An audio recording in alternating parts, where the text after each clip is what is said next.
নলবাৰীৰ প্ৰাক্তন পঞ্চায়ত সভাপতিৰ বিৰুদ্ধে উত্থাপিত অভিযোগ অস্বীকাৰ চৰকাৰী গৃহৰ নামত ধন লোৱাৰ অভিযোগ উত্থাপন কৰি ভাইৰেল কৰিছিল ভিডিঅ' কল পুৰুষ আৰু মহিলাৰ কথোপকথনৰ অডিঅ' কল ৰেকৰ্ডিংটোত নাম উচ্চাৰিত হৈছিল নলবাৰী জিলাৰ উত্তৰ ক্ষেত্ৰী ধৰ্মপুৰ পঞ্চায়তৰ প্ৰাক্তন সভাপতি বিকাশ বৰ্মনৰ বিজেপি নেতা তথা প্ৰাক্তন পঞ্চায়ত সভাপতিগৰাকীক চৰকাৰী গৃহ দিয়াৰ নামত মহিলাগৰাকীয়ে 10,000 টকা দিয়া বুলি অভিযোগ উত্থাপন কৰিছিল। ইয়াৰ পিছতে প্ৰাক্তন সভাপতিগৰাকীয়ে সংবাদ মাধ্যমৰ আগত এই সমগ্ৰ ঘটনা নস্যাৎ কৰি ইয়াৰ ৰাজনৈতিক অভিসন্ধি বুলি উল্লেখ কৰে।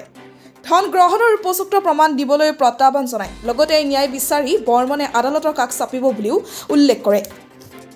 এইটো মানে মই শুনিছোঁ আৰু আচলতে এই ৰেকৰ্ডিংটো মই বিহুৰ আগে মোক মানে যিজনে ৰেকৰ্ডিং কৰিছিল, যিজন ব্যক্তি ৰেকৰ্ডিংটো কৰিছে তেখেতে মোক বিহুৰ আগে দিছিল।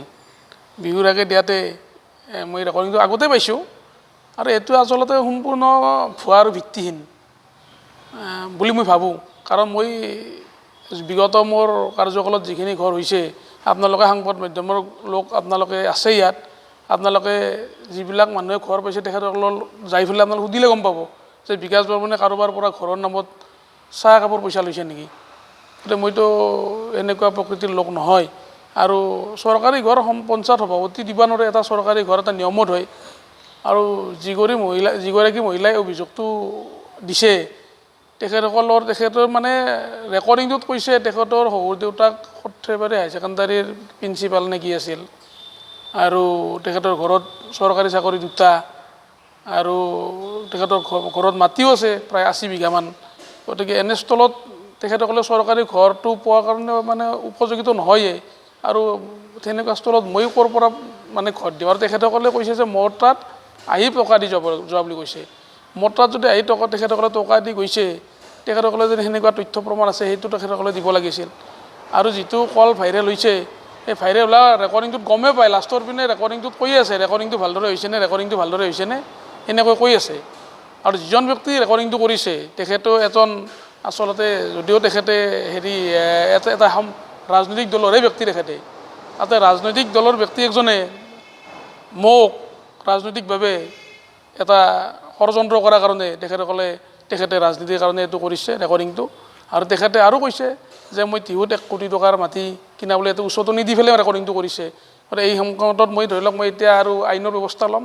মই ধৰি লওক মহামান্য আইনৰ কোৰ্টৰ আমাৰ ব্যৱস্থাখিনি ল'ম। কাৰণ মই অলৰেডি এডভকেটৰ লগত কথা পাতিছোঁ।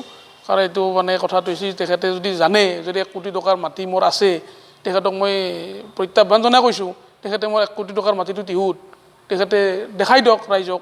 তেখেতে যিহেতু ৰেকৰ্ডিঙত কৈছে যে 1 কোটি টকাৰ টিহুত মাটি আছে, তেখেতে টিহুত গৈ পেলাই মাটিটো মোৰ 1 কোটি টকাৰ মাটিটো ক'ৰ আছে তেখেতে দেখাই দিলে আৰু ৰাইজে ভাল পাব। তেখেতে যদি মানে যিহেতু প্ৰমাণ আকাৰে যদি দেখাই দিব পাৰে তেখেতে।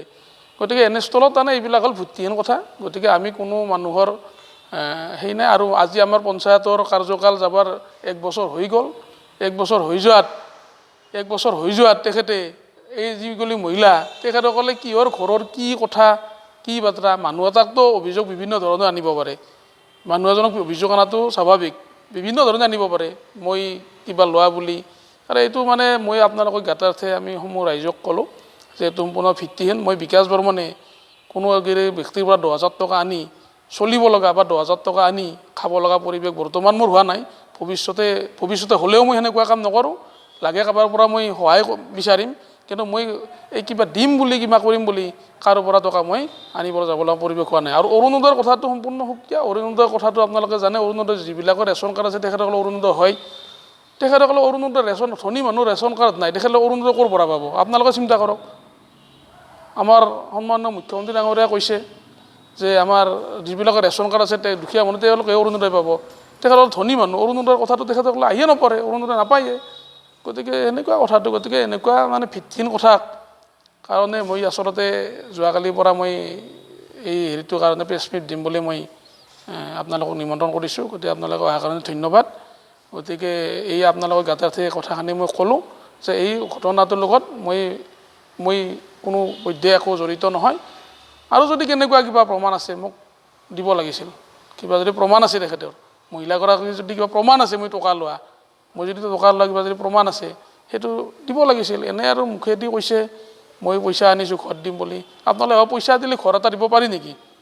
আপোনালোকে চিন্তা কৰক কোনোবাই পইচা দিলাক বুলিয়ে তেখেতে কৈছে 10,000 টকা দিয়া বুলি তেখেতে 10,000 টকা নহয় 10 লাখ টকা দিলেও চৰকাৰী ঘৰ এটাতো দিয়াটো সম্ভৱ নহয় সম্ভৱ নেকি গতিকে এইবিলাক হ'ল মিছা কথা গতিকে এইবিলাক মিছা কথাৰ প্ৰলোভনেদি মোক আচলতে ৰাজনৈতিকভাৱে ষড়যন্ত্ৰ কৰিব বিচাৰিছে আৰু যিগৰাকী ব্যক্তি ৰেকৰ্ডিংটো কৰিছে তেখেতেও এটা ৰাজনৈতিক দলৰে ব্যক্তি তেখেতে এটা ৰাজনৈতিক দলৰে ব্যক্তি সেইকাৰণে মোক ধৰি লওক মোৰ বিৰোধী ৰাজনৈতিক দলৰ ব্যক্তি তেখেত মই যিটো দলত আছোঁ তাৰে বিৰোধী দলৰ ব্যক্তি তেখেতে এই ৰেকৰ্ডিংটো কৰিছে আৰু ৰেকৰ্ডিংটো লাষ্টত সুন্দৰভাৱে কৈছে যে ৰেকৰ্ডিংটো হৈছেনে এনেকৈ কৈছে আৰু মহিলাগৰাকীক বাৰে বাৰে উচতনি দি আছে বিকাশে 1 কোটি টকাৰ মাটি কিনিছে আজি আপোনালোকে মানে এনেকুৱা গতিকে আল্টিমেটলি মহিলাগৰাকীক উচতনি দিহে কথাখিনি মানে এনেকুৱা লাগিছে যে এইটো মানে সজাই লৈ পেলাই এই হেৰিটো কৰা যেন মোৰ অনুভৱ হৈছে ধন্যবাদ